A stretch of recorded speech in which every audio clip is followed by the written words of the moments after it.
School আছে, শিক্ষক আছে, আছে ভাই জল, পড়াশোনার সময় তাদের নেই কো ভাই স্থল। আমরা যে ছবি তুলে ধরছি দেখতে পাচ্ছেন যে পড়াশোনা চলছে প্রাথমিক বিদ্যালয়ে, কিন্তু পড়াশোনা কোথায় চলছে?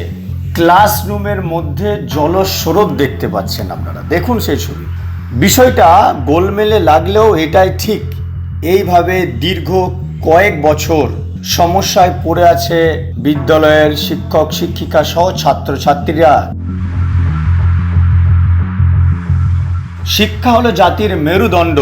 শিক্ষাকে যদি ধ্বংস করে দেওয়া যায় তাহলে সে জাতিটাকে ধ্বংস করে দেওয়া যায়। আমরা কি প্রতিচ্ছবি দেখছি, আসুন আমরা প্রতিবেদনটা দেখি। জলে ভর্তি হয়ে যায়, তা বাচ্চাদের খুবই অসুবিধা হয়। টাকা স্যাংশনও হয়েছে, স্কুলে ছাত্রদেরকে নিয়ে ক্লাস করানো যায় না। দেখা যাক এখন সেই মনে হচ্ছে সে বিষবাউ জলে। ছাত্রছাত্রীদের আসার খুবই কষ্ট হয়, মাস্টারদের আসার কষ্ট হয়।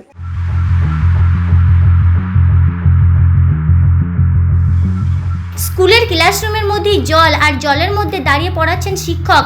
একই সাথে ওই জলের মধ্যে দাঁড়িয়েই ক্লাস করছেন পড়ুয়ারা। এই চিত্র নতুন নয়, বিগত 8 থেকে 10 বছর ধরে বর্ষা আসার আগে এমনই চিত্র পূর্ব বর্ধমান জেলার কাটোয়া 1 নম্বর ব্লকের গীতগ্রাম পঞ্চায়েতের কলসা অবৈতনিক প্রাথমিক বিদ্যালয়ের ঘর।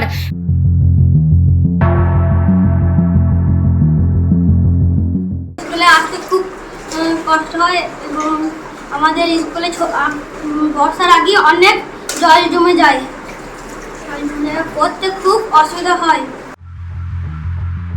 বৃষ্টির পর জল দাঁড়িয়ে শ্রেণীকক্ষে, জল জমে থাকার জন্য সমস্যা হচ্ছে স্কুলের ছাত্রছাত্রীদের। বৃষ্টি হলেই ছাত্রছাত্রীদের পড়াশোনা করতে অসুবিধা হয় ঘরের ভিতরে জল জমে থাকার জন্য।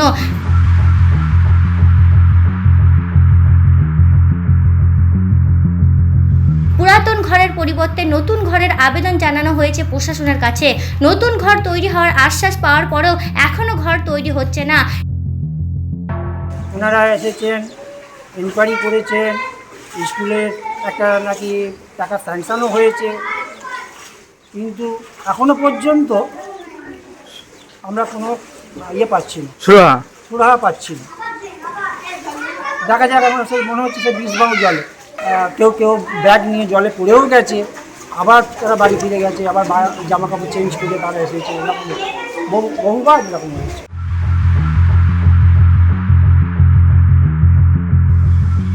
দায় স্বীকার করে নিয়ে কাটোয়া 1 নম্বর পঞ্চায়েত সমিতির শিশু ও নারী জনকল্যাণ ও ত্রাণ কর্মাধ্যক্ষ তৃষা চ্যাটার্জি জানান, জল জমে থাকার জন্য স্কুলের ছাত্রছাত্রীদের সমস্যা হচ্ছে। প্রশাসনকে জানানো হয়েছে, খুব তাড়াতাড়ি সমস্যার সমাধান হবে।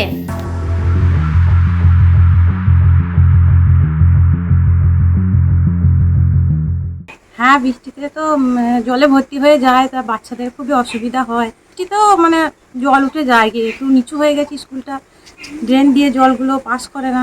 প্রশাসনকে জানানো হয়েছে, সরাসরি মুখ্যমন্ত্রী হেডলাইনেও জানানো আছে এবং বিডিও অফিস বা আরও প্রশাসনিক দিক দিয়ে জানানো আছে, যাতে একটা নতুন বিল্ডিং হয়, সেখানে বাচ্চারা যাতে ভালোভাবে পড়াশোনা করতে পারে। ওদের খাওয়ারও খুব অসুবিধা, গ্রীষ্মতেও ওদের খাওয়ার জায়গা নেই।